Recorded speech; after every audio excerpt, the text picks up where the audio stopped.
Okay, now we're ready. Okay. Good afternoon, everybody. Welcome to the August VMFA. If this is your first time joining us, the VMFA is the Greater Triangle Veterans Military and Families Alliance. We are a community veteran engagement board that meets monthly. Our objectives are to identify gaps, opportunities, and barriers in service to improve service for veterans and military families, provide information on services, and educate veterans, military families, and community advocates on community-based efforts in suicide prevention.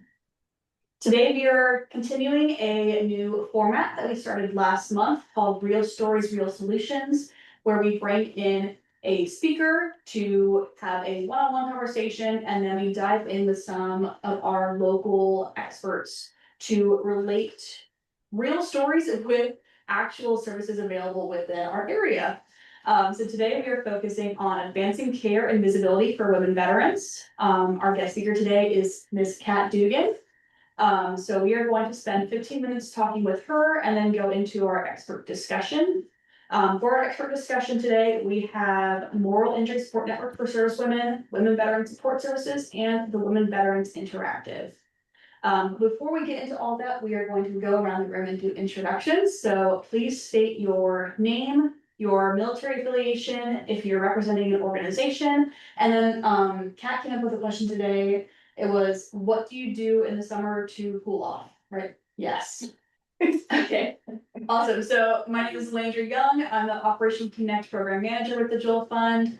My military affiliation is my husband, and to cool off, I find any source of water to get into. Yeah.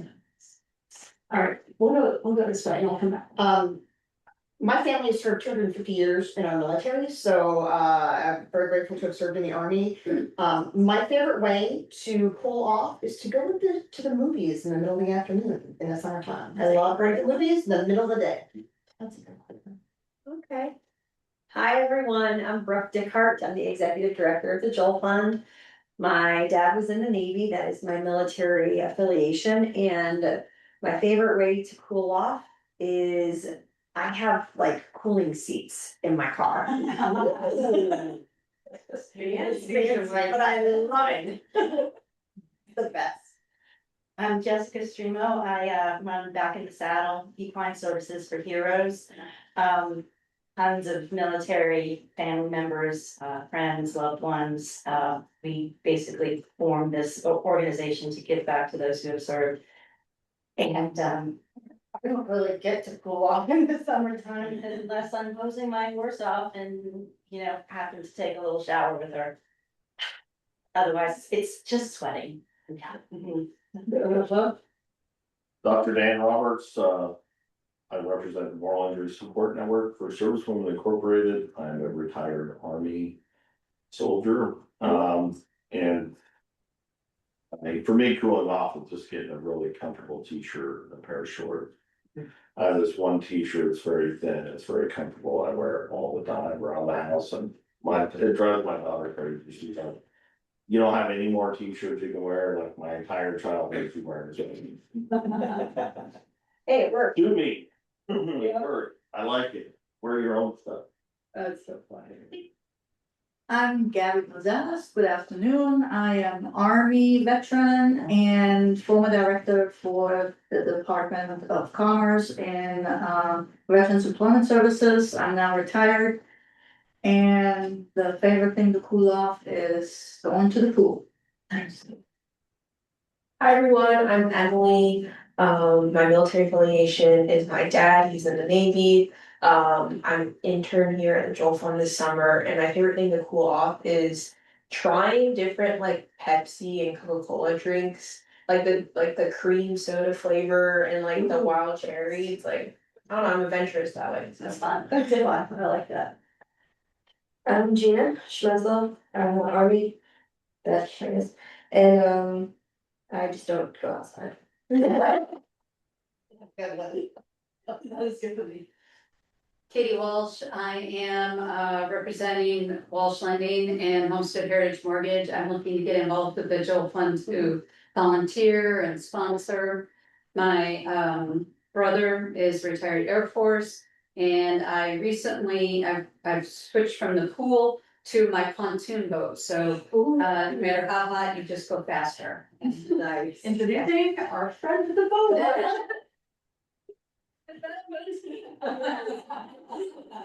Let's get best friends. Let's see the capacity. They say 14, I say 10. Oh, But the whole room is welcome. We'll make it work. Road trip. That's it. Victoria. Hi, my name is Victoria Knott. I am a care coordinator at the Joel Fund. My father is my military connection, and I just stay closest to the closest air condition I can find. I'm just not an outside person in the summer. All good. Thank you. Jennifer? Hey, good afternoon, everybody. Sorry I can't be there in person. I love the space. It looks so good. So I'm Jennifer Melton. I am with Veteran Services of the Carolinas. I'm the director of our Staff Sergeant Fox Suicide Prevention Program. So we serve all 100 counties. Lots of family members in that have served all the way back actually to the Revolutionary War. So it goes way back. And to cool off, I moved into a new apartment last year and we happen to have a really nice pool that hardly has anyone ever at it. So I have spent a lot of time at the pool this year, which has been really nice. So it's good to see everybody.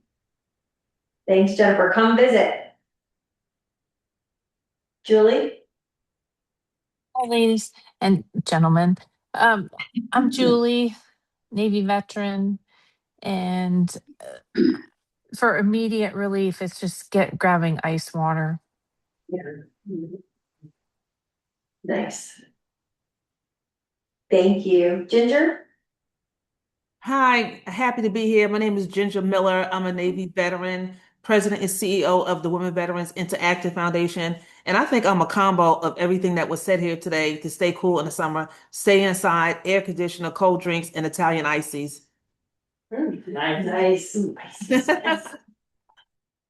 Good. I'm keeping track of all these answers. I love it. Nicole? Hi, everyone. I'm Nicole Bilbo from Stand Beside Them. Wow, that was a tongue twister for me at 1 o'clock in the afternoon. I am so excited to be here and thankful as well. And my military connection is I'm a military spouse. And my brother served in the Marines. And that's how I started this wonderful journey in the nonprofit world. To keep cool, I love my husband dearly, but we are in Texas and I'm not used to Texas weather. So to keep cool, I think I just stay inside, even though I'm a super active outside person. So it's been a struggle. We do, Jennifer, I heard you, we have a great pool that I try to use in our development as well. And I try to get out really early to do the things I'd love to do outside. So excited to be here and hello to everyone. Thank you. What part of Texas? I am in Temple, Texas, so right smack dab in the center of the heat. Ooh, yeah. Yeah. Well, thank you for joining us. Thank you for having me. Allie?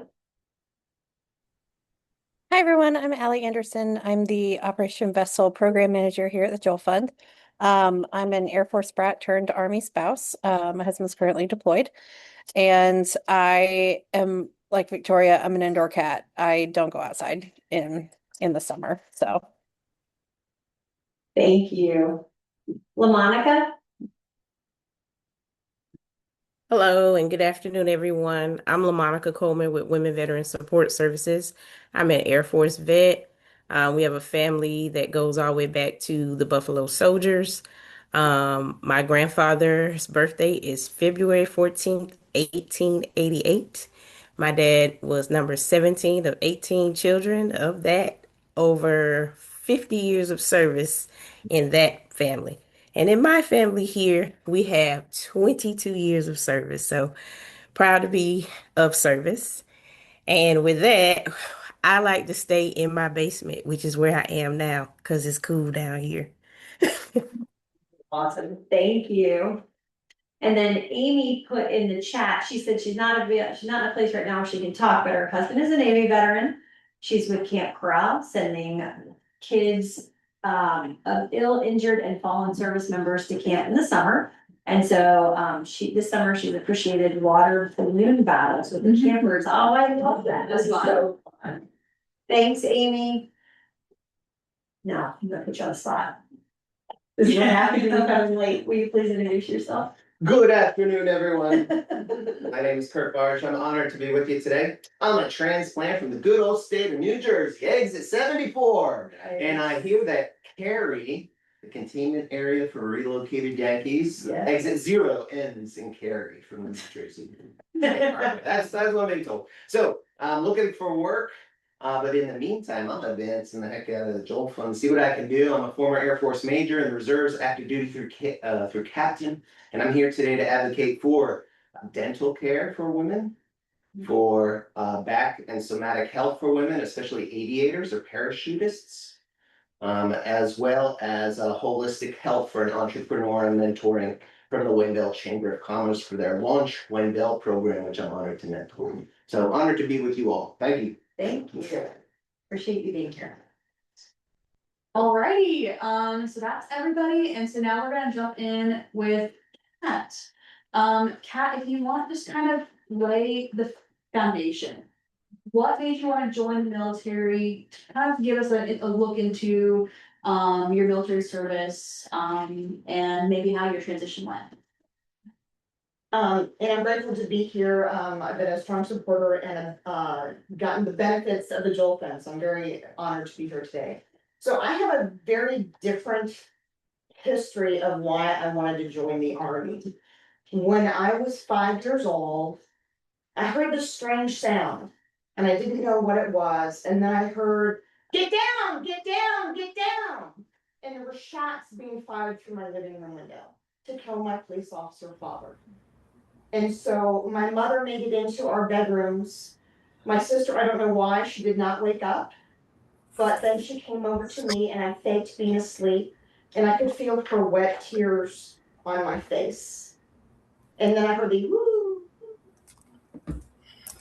And my mom got us up and paramedics came in and I asked my dad, why would somebody want to hurt a policeman?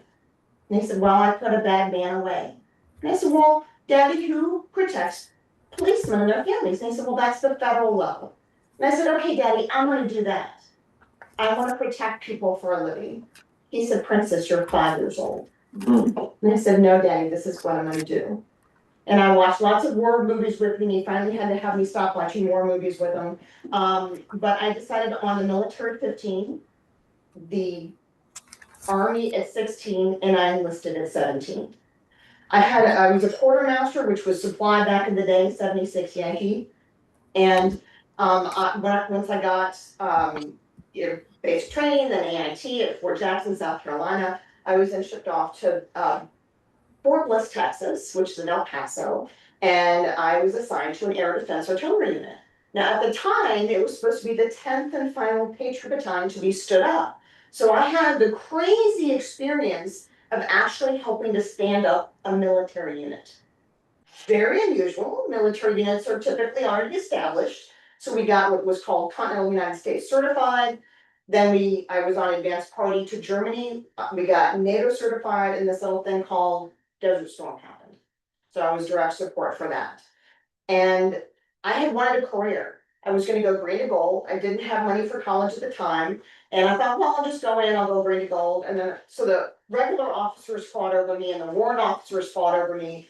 But I was really, really kind of beloved in the military. Plus, everybody wants to be supply's friend or best friend is your supply people. I was at battery supply and then I went to battalion supply. So that's kind of the background a little bit of some of my service experience. But I was a courier, I was really trusted. I was sending money home to my parents, so I babysat, I did whatever I could to actually earn extra money. But I was taking supply courses and I was studying, and it was a great experience, but I had 3 years of nonstop field experience, field training. Unfortunately, during a field exercise, we had just jump sites, we were playing war games, and I was in my truck. An 80-pound piece of equipment fell on me from 20 feet in the air.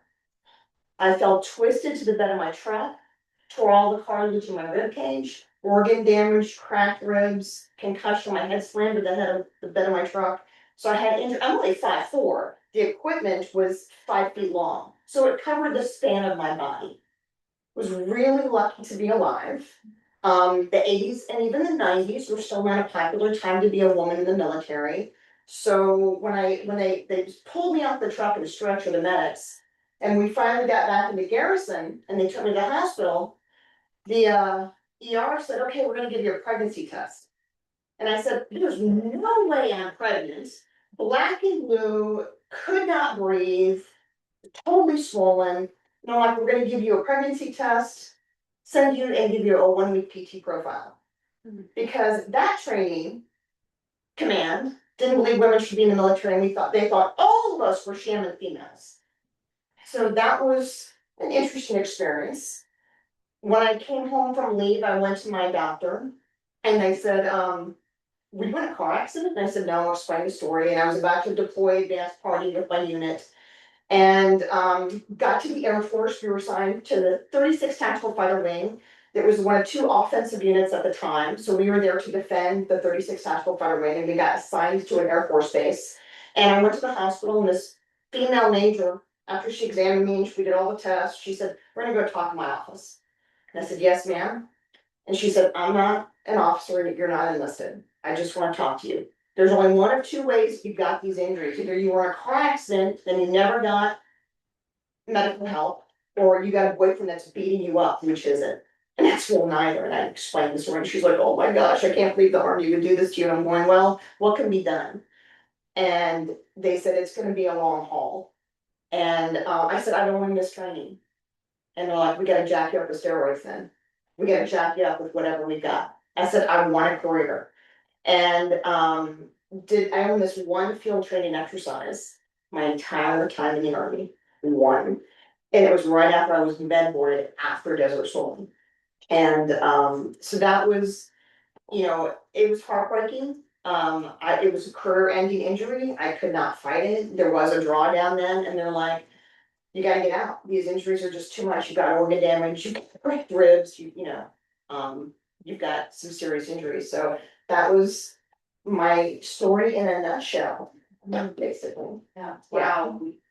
So, during all that and as you were facing getting out, what was that, kind of shift like to think about moving back into civilian life?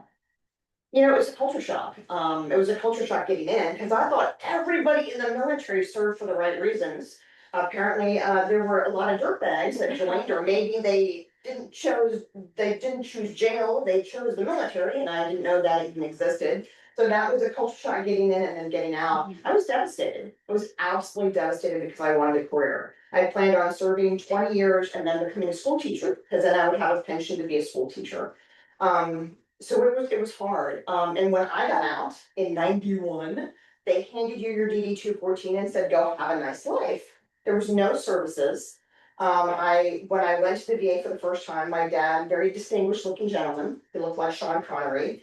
And they thought he was the vet, and he said, no, I'm here with the little girl that's running around, I was 21 years old. And this Vietnam vet showed me the ropes. And a lot of the Vietnam vets were my mentors in the military. And he lost a leg in Vietnam, showed me how to do travel pay and how to get your records and all of that, and how to book your next appointment from that appointment. It was very helpful. And I said, sir, do you mind if I ask you what your disability rating is? He's like, I don't have anything. I said, sir, when did you lose your leg? He said, 73. He said, our generation's gotta take care of your generation, and your generation's gotta take care of the next generations. So, and I've had 33 procedures or operations due to my arm injuries. 33. Wow. So I'm very grateful for the VA system in this. So what brought you to North Carolina? I went on Match.com and I met a Marine, and he had 2 kids down here, and I left my career. But backtracking really quick, when 9/11 happened, I said I wanted to be dog and fight. I'll sharpen pencils, I'll sweep, I'll do whatever I can for a warfighter to go. And when the recruiter said, well, you're much too broken to serve our country again, and I'm like, I'll figure out a way. And I started my own defense contracting firm. So I did that for 18 years. Didn't help PTSD at all. But I did that for 18 years but I moved down here because I had met and married a Marine, but now I'm divorced and annulled. So after you had moved, what was it like finding out, finding any kind of resources or medical care? There were no resources in 91. There was just, suck it up and drive on. I was smart enough to go to VA and because I knew I was gonna need medical care. And my Air Force doctor said, you're gonna need your medical records, you're gonna need medical care. Some of these injuries are gonna be lifelong injuries, you're gonna have to have a bolus injuries. So I took about a month off. I went back to my parents' house, I could stay with them, immediately got a job, enrolled, used my Montgomery GI Bill, was in retail management. Then went into corporate. I was vice president of a multi-million-dollar company at 30. And then 9/11 happened, and I said, well, I gotta do something different, I gotta help our country again. Yeah, I was like in school my entire 20s, and then I got my master's degree. I'm gonna pause right here with my questions, because one of my last ones is the wrap up. I wanna open it up real quick to anybody that has another question for Pat. Something, that whole little thing, that's all.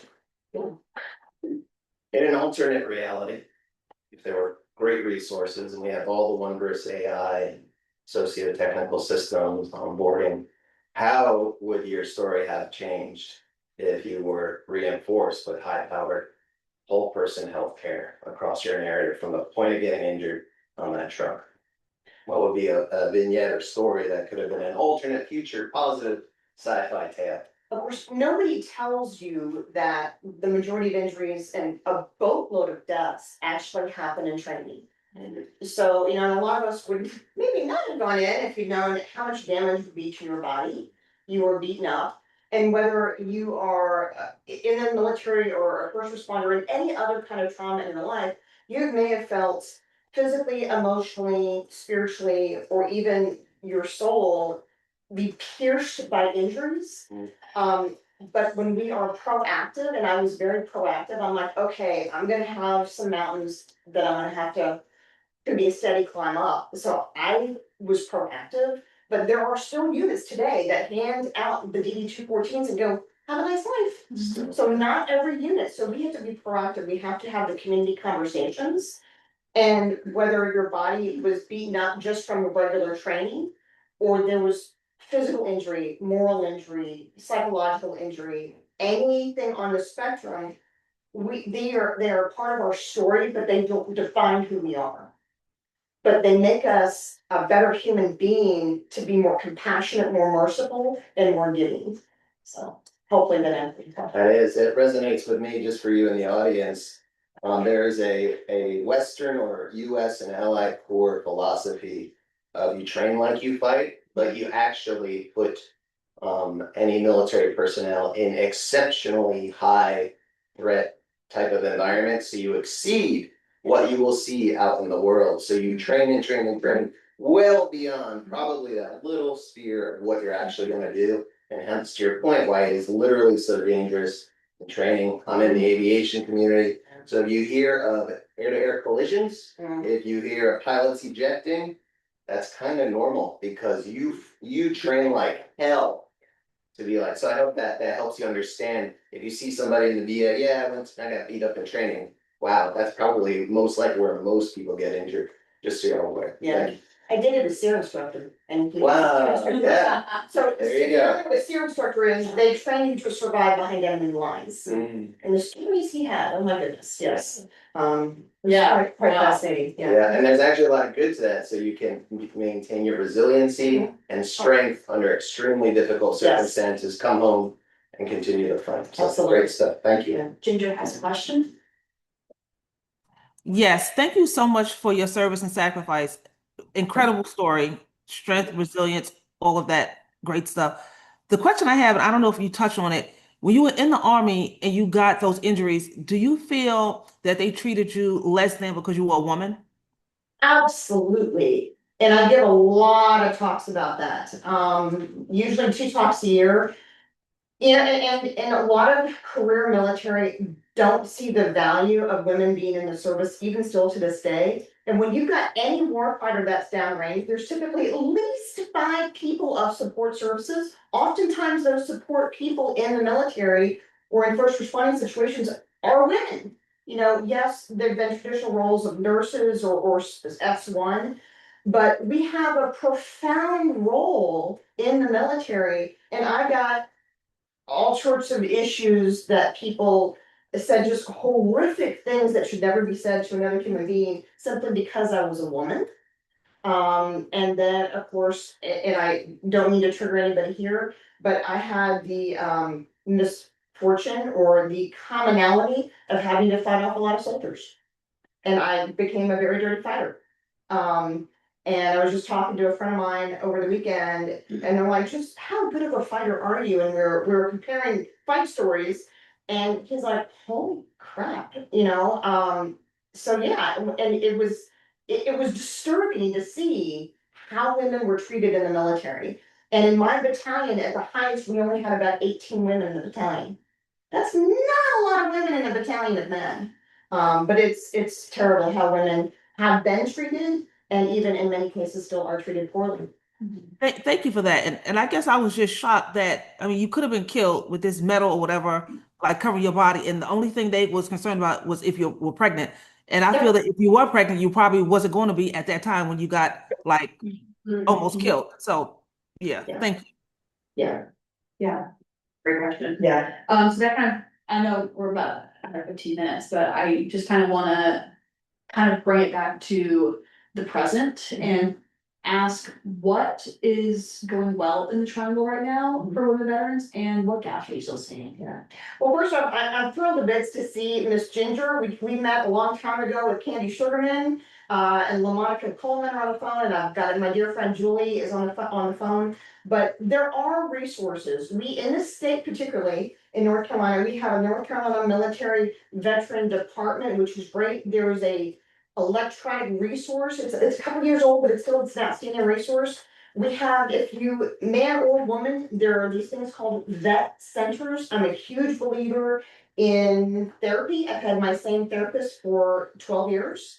A strong believer in therapy. They have group sessions. There are great community resources like the Joel Fund. Things have been stood up to help veterans more. But I brought a couple of notes that I just want to share really quickly. To every female veteran here today, I just need to remind you that you are safe. You are safe. Your safety comes from yourself and your safety comes from God Almighty. You can both be strong and feminine. You know, we've had this fight and flight and in hypervigilance in me since I was 5 years old for protection mode, but you can embrace your femininity more. We don't, you know, I'm a little bit of a tomboy too, but it's okay to be gentle. I'm in a very gentle stage of my life, and you can have a healing life, a joyful life, still work through hard things. But joy is in every moment if you choose it. And ladies, and I'll leave the gentleman out for just for a second. Ladies, you're a daughter of a king, so you are a princess, and it's time to put back on your crown. And gentlemen, you are sons of a king as well. You know, you've got a name, and there's a handout. No, here, send it out that way. For your action steps, and I know Miss Landry is gonna send this out to you, name the wound or wounds that you need to heal from. Are you ready to release what you are needing to go, you have gone through? You have to separate the wound from your full identity. It's just a small piece of your identity. You have to reclaim your crown, reclaim who you are, what you represent, what do you want to represent in your future. Rediscover your femininity. You know, I just bought for my 50th birthday, I went to St. Thomas for a week, and I bought this stunning $200 silk dress. I finally put it on Sunday night. And I had this glorious, relaxing evening Sunday night at my home. But rediscover your femininity. Get up every day, put on makeup, do your hair, look pretty and beautiful for yourself. and allow yourself to receive help. For those of us who are type A personality, it's hard to ask for help. And do one thing that brings the woman inside of you back to life. And I challenge you to do this. And these challenges and my closing thoughts are on the back, but underneath the injuries, underneath our trauma, underneath the hardness of being in the military, the essence of us still exists. And it's up to us if we want to bring it back. I left my contact information and how to reach out to me, but I'm deeply grateful for the opportunities to speak. Yes, thank you so much, Kat. That was a phenomenal story and I love your messages. Yeah, we should give a round of applause.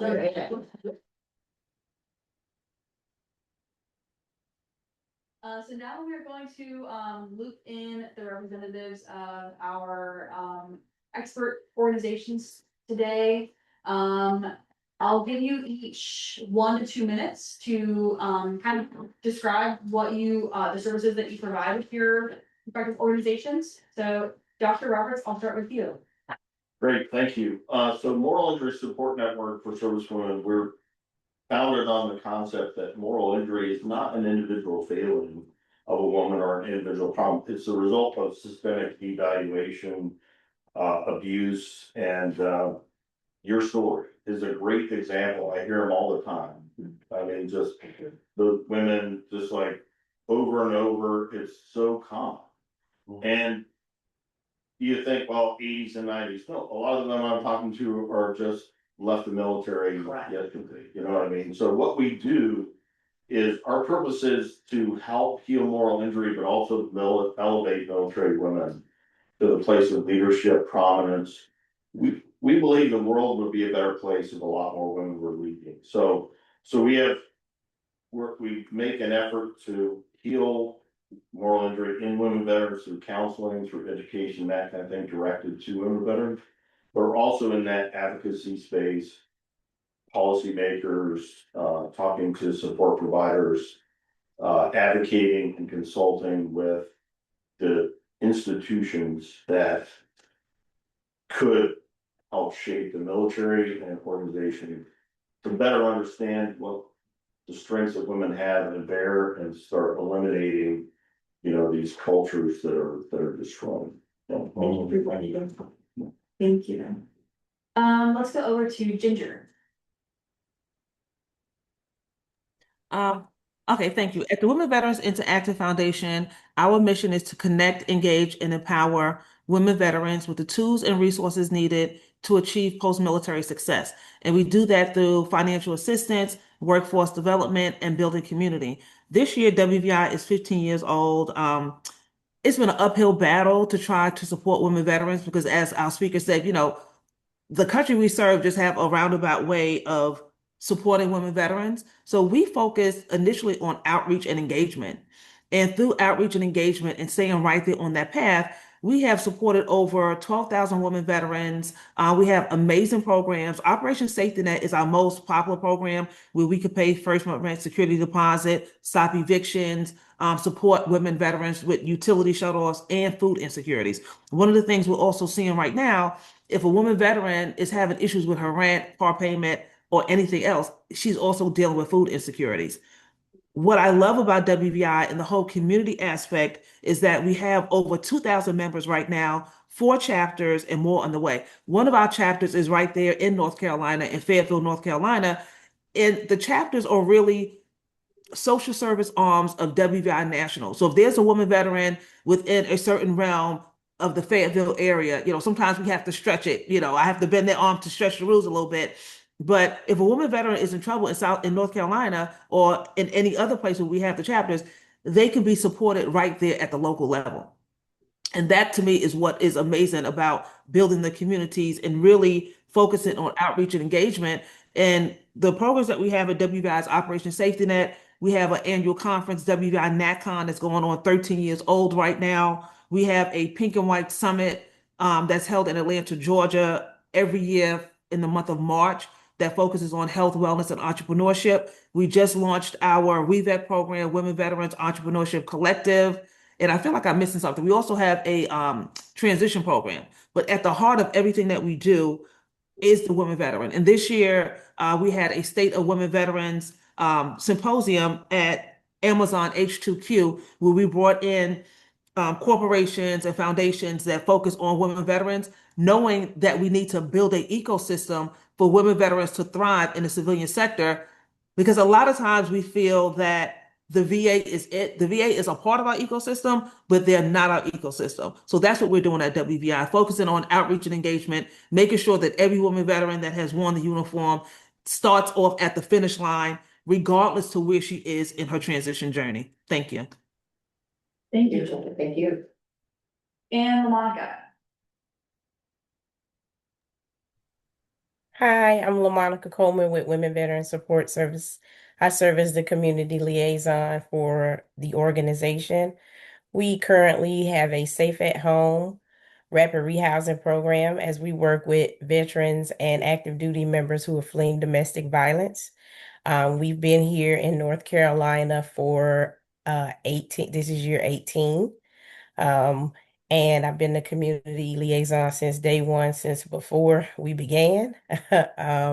Took some time off to battle a health scare of breast cancer, but I'm here. So grateful to be here. Um, we have been working very tirelessly through the vineyards here in North Carolina to help those families who are in need. We currently serve 40 counties through the Safe at Home Rapid Rehousing Program. We will, along with the Joe Fund through the co-op with the VFW, be opening a housing place for veterans to live. It'll come with voucher based for the property. There'll be 14 units available for families to live in Durham, North Carolina. We have cooperations that are starting of WVSS in Charlotte. I'm so excited about that.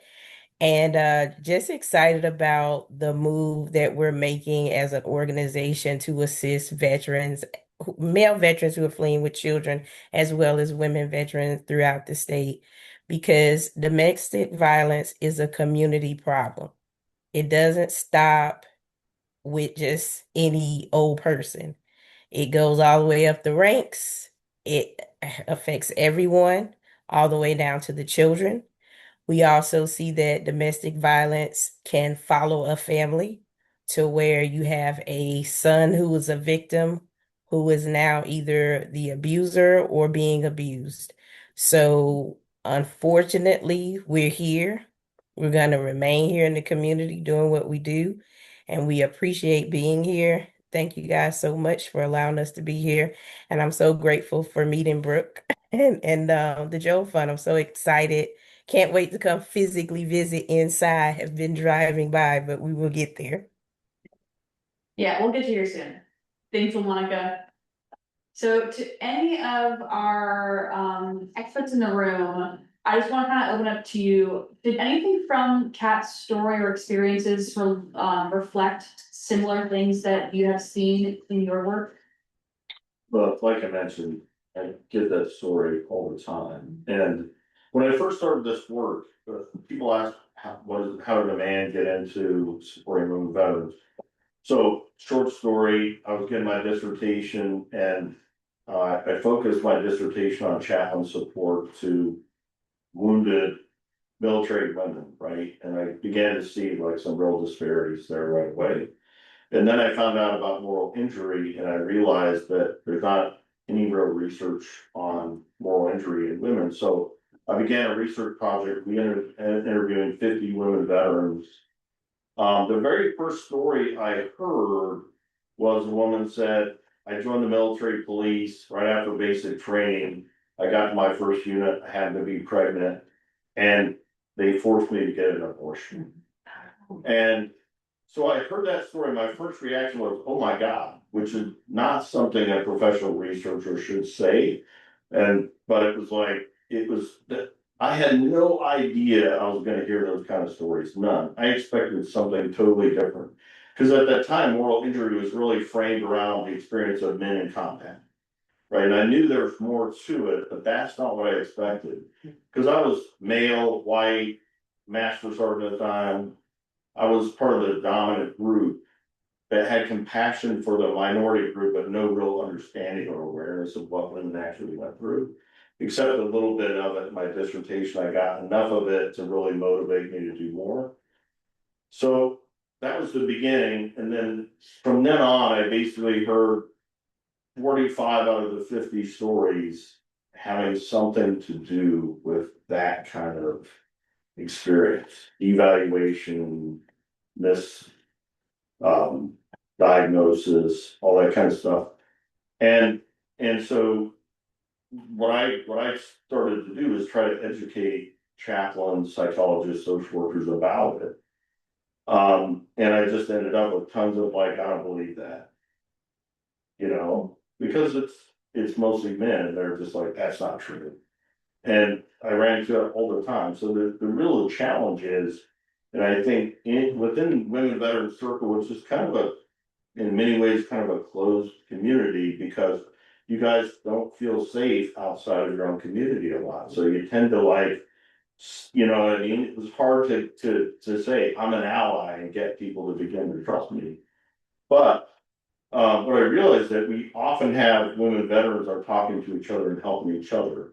The challenge is getting to men who are sort of operating all the institutions to hear, believe, and change. And that is a huge, huge challenge that we just are fighting uphill every day. But I think without that, we're just going to have a perpetuating cycle. And I don't mean to be unoptimistic. I'm optimistic. That's why I'm doing this. But you have to really reckon, and all the women that are working to help each other, that's great. I'm not taking that away. I'm just saying what we're trying to do is like do that, but also say, get the attention of the people who are running the show to say, this is real.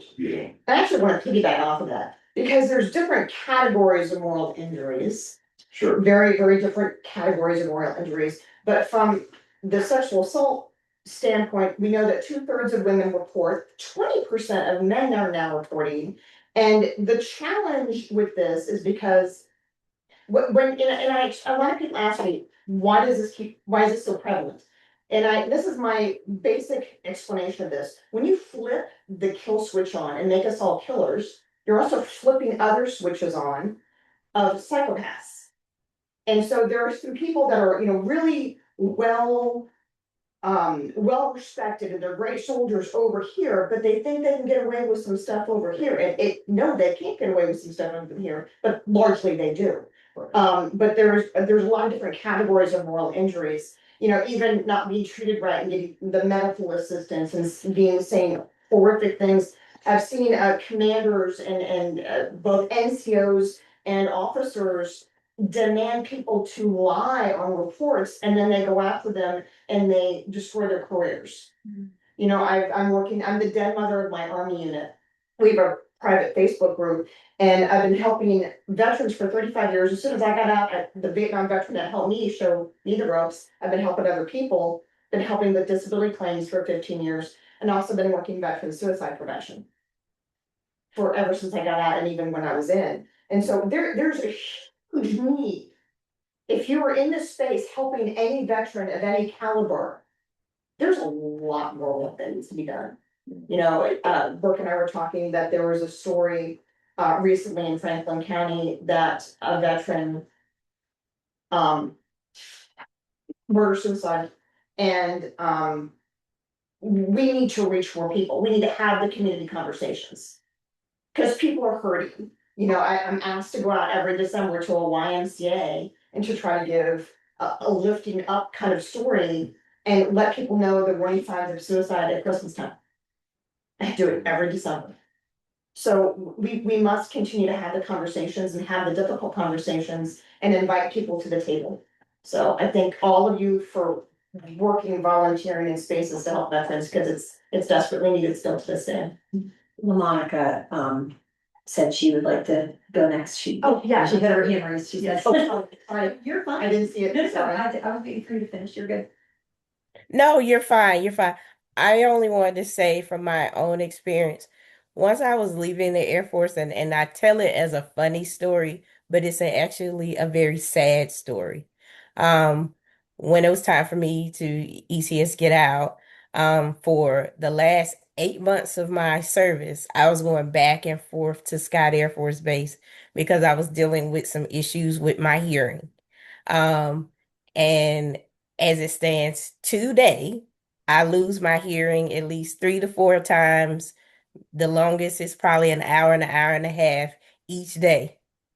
But that started while I was on active duty. I am not rated for my hearing loss because they have basically said, oh, it's this, that, or the other, and have not rated me for that. However, I have a rate, I'm fine. But what I will say is there's a lot that happens while you're on duty where you are basically forced to bend to their will, I would say, because it's either stay in and don't go on with your life and keep arguing with these people, or go ahead and sign these documents and go ahead, get out and start your life. And it's unfortunate because the young people, the reason I bring it up now is because we are seeing people who are at 2 years. They've signed up for 4 and 6 years of service. They're getting out left and right now, 2 years, 3 years, 4 years of service, and the injuries are immense. The mental health injuries, the sexual assault victims, the MST victims, and the physical injuries are massive. And these are young people who are male and female, young 20-year-olds. So all I can say to anyone that's in the community, continue to be compassionate, continue to have your doors open, continue to be welcoming, because these people are going to need you. They don't think they need you yet. They really don't.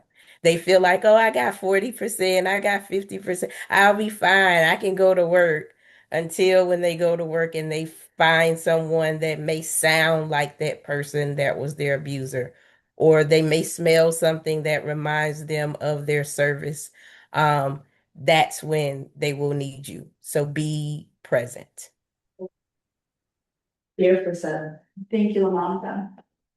Ginger, would you like to add anything that you've experienced that reflects what Kat shared, or any opportunities for change that you have seen?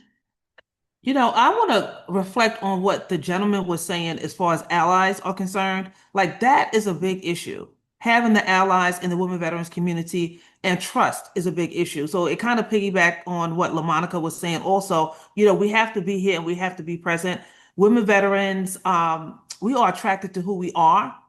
It doesn't mean that we feel like we're in isolation when we reach out to a women veterans organization for support, but there is a huge trust factor. And I believe that allies are so important.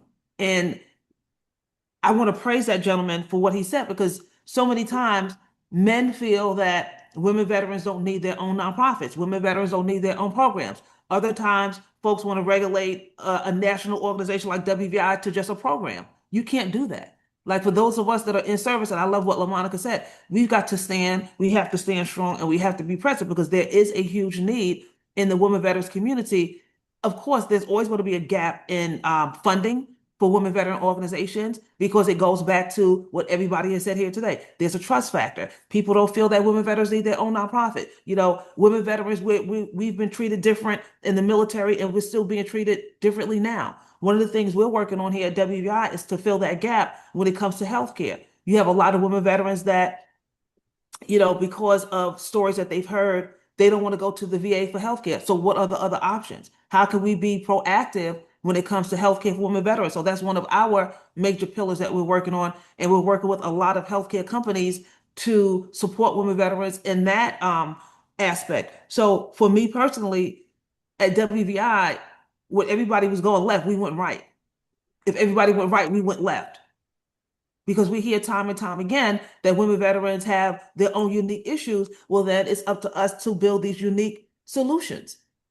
And as the time we were building these solutions, people say, well, we don't understand what you're doing. We're being unique. We're making an impact. We're getting it done. So when you talk about gaps, community building for women veterans, being present for women veterans and being consistent. And then the whole allyship piece is so important. It's very important. Thank you. I think that, yes, Ginger. Julie?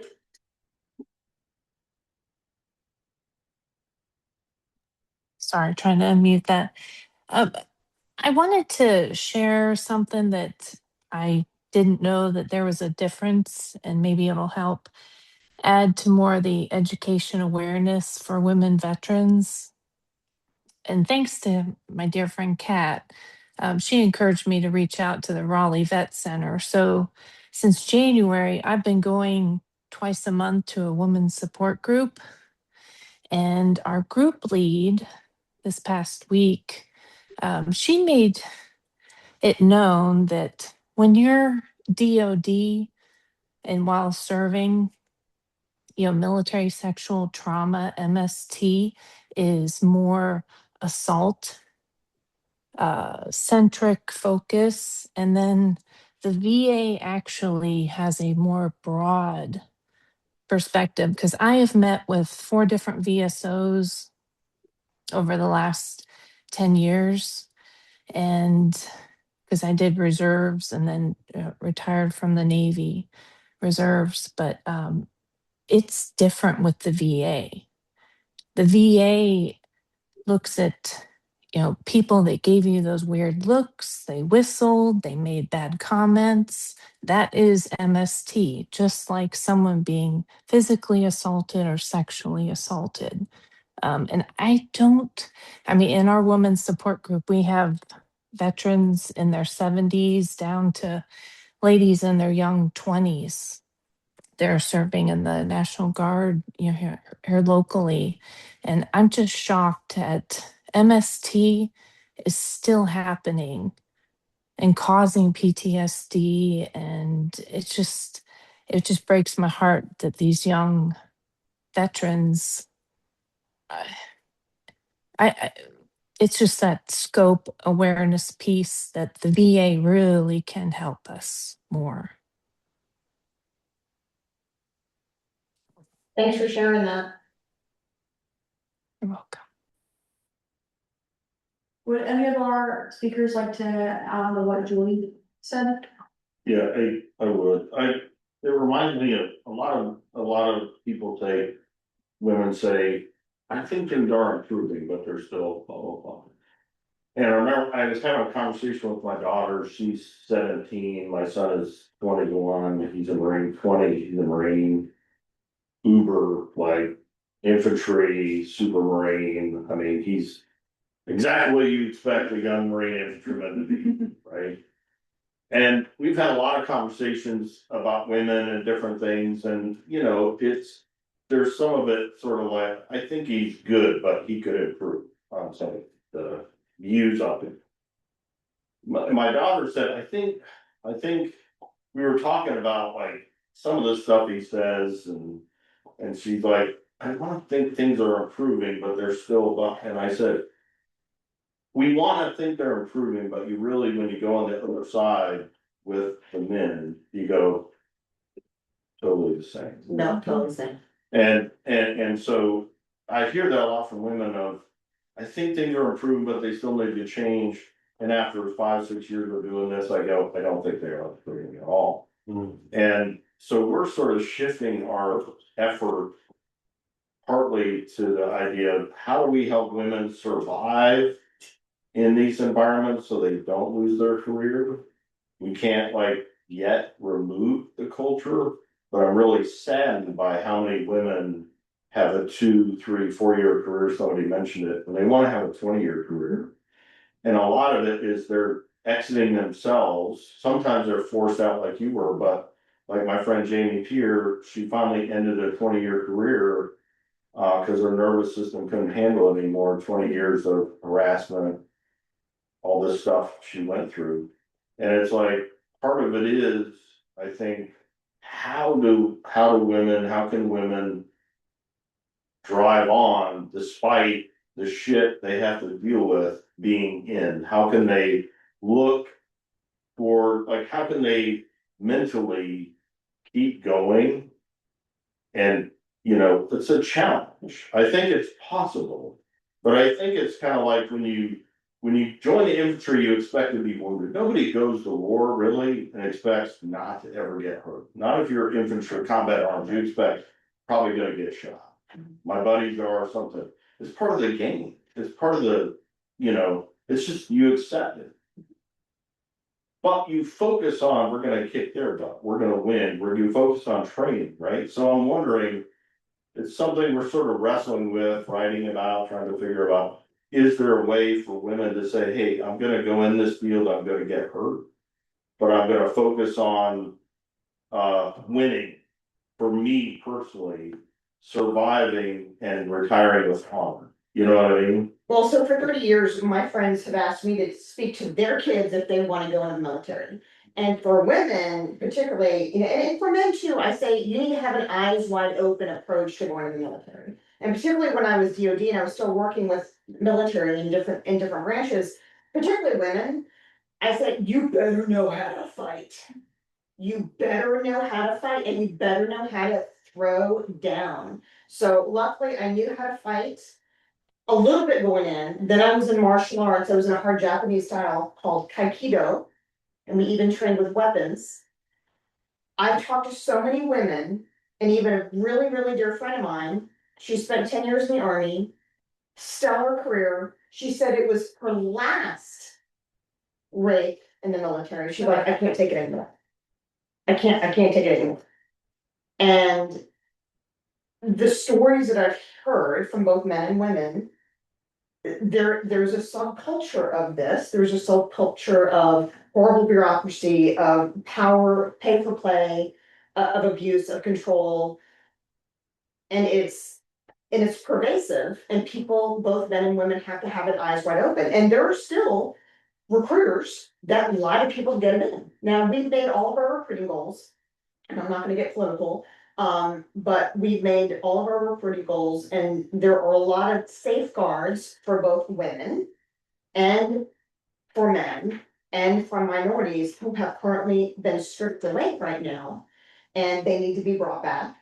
We are going in the exact opposite direction with our military. And again, I can talk about this and not go political, because I'm a political fellow and I can talk civilly about it, but we are going in the exact wrong direction. Absolutely. But we must inform people going into the military. We've got some issues we gotta take care of. And I have a dear friend of mine who's this close to retirement, and he was told to lie and report. And the battalion XO said, I told you this is what I wanted to report. He said, sir, it's not accurate. He's like, then you're out here. I'm kicking you out for insubordination. And he did. He kicked him out for insubordination. This close from retirement, and we're holy cow. Yeah, if they were educated, they could have gone to the inspector general and they could have. Well, now we don't have any. Yeah. But this was, 30 years ago. Now we don't have any IGs. Yeah, to be fair though, I'm not trying to start a fight, but Yeah. I found the IG to be. Yeah, they're ineffective patsies. source. Yeah, they are. It takes months and months. Even back in the day. Simplest investigation. Yeah. Just to do basic. It's a black box, so you can't even advocate to anybody. Correct. And then at the end, it's like, well, he's a colonel and he's supposed to retire now. Because it's ultimately a commander that decides to do something, the IG can say whatever they want. And for those, It's like, well, it's a waste of time. and those of us who turn people in for stuff, we got blackballed. And then we had to literally fight our way out of stuff. And it's just, it's insane. You never thought in a million years I'd experienced some of the stuff in the United States Army. I never thought it. I'm gonna pause. We're right at 2:00, so if anybody has to go, please feel free. We're gonna keep the recording, and then we'll also send out all the follow-up notes. But would anybody that spoke today like to share any closing thoughts before we get into some group updates? I do have a group update. Yeah. And I'll send it to you next spring. If you are a Desert Storm era like me, there is the 3rd annual Desert Storm Gala in Welcome, North Carolina.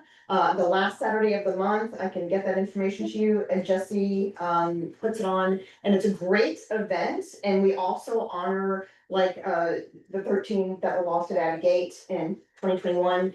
We do honor current military members and we all honor their fallen, and it's a beautiful event. So it's the last Saturday this month, and welcome North Carolina for Desert Storm vets, but all areas of veterans are welcome, so I'll get that information to you. I just wanted to. Go ahead, sorry. I just want to say this was really informative and for me to come back. Took a year break because I think, just exhausted from all the stories. I've been in the workforce for 14 years and served the veteran community and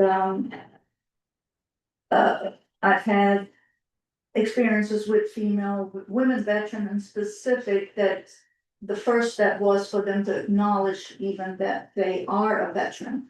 Most of them just blocked everything out and tried to move on. And then we had to educate them, and usually nonprofits started popping up for just specific women veterans to assist them to acknowledge what they were in the military. And what had happened, and also with the workforce, the NC Works Career Centers, we were a lot of women back then, when I was in the field.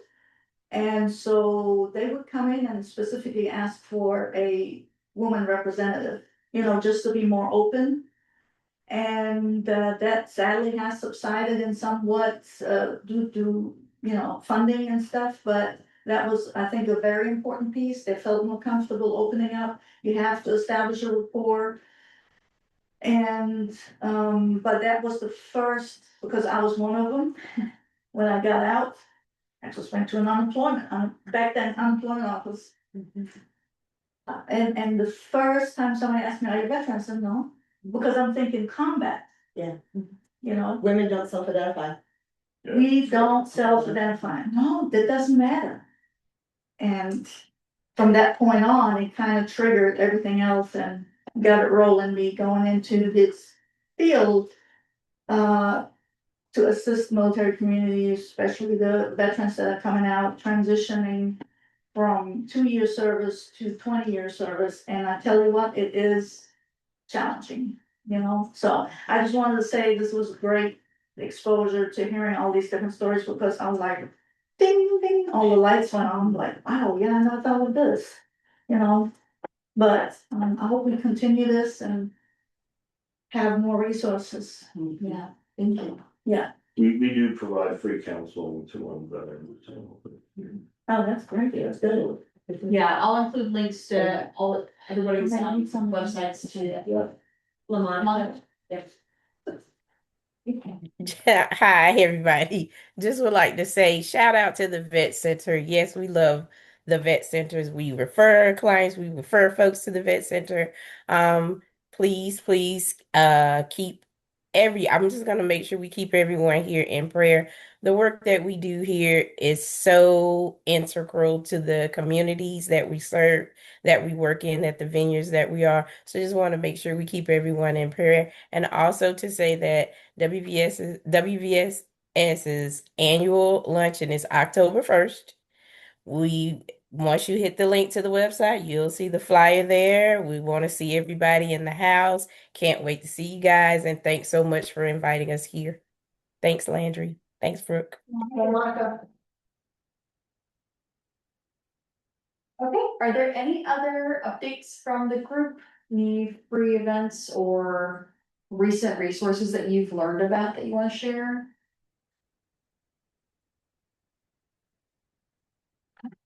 I just want to add one thing really quick. I think I want to say thank you for the people who are here and willing to share and to have these conversations, because I don't think they happen enough. And I think we need to continue to create these spaces for people to share and to come together so that they can learn about what's available for them. So thank you to everyone who was here today participating in this conversation. Yeah. Thanks for chatting. Yes, thank you for lunch. That word in a while. Okay, just a couple other things from the Joel Fund. This Saturday, we are hosting our Recon event. This is a resource connection. So it is similar to this kind of meeting where we all sit together around the table and we talk about resources and we get connected. Our theme for the Saturday is resources for military connected kids and teenagers. And it's all organized by Emily, our intern. She's done a great job doing this, so I'm excited for Saturday. Our next Veterans Coffee Connection is on August 26th. And our annual Voices of Resilience is happening on September 2nd. This is our suicide prevention dialogue.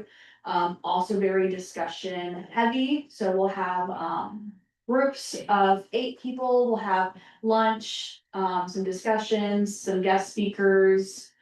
It'll be a really, really great afternoon. So I'll include all of those links in our follow-up email as well. And if anything comes up, if anybody has a resource that you want to share or event, please email me and I will share it out. One more thing, Amy did put in the chat, the Travis Manion Foundation is having a run. And she put her email, but they are giving free booths to nonprofits. So thank you, Amy, for sharing that.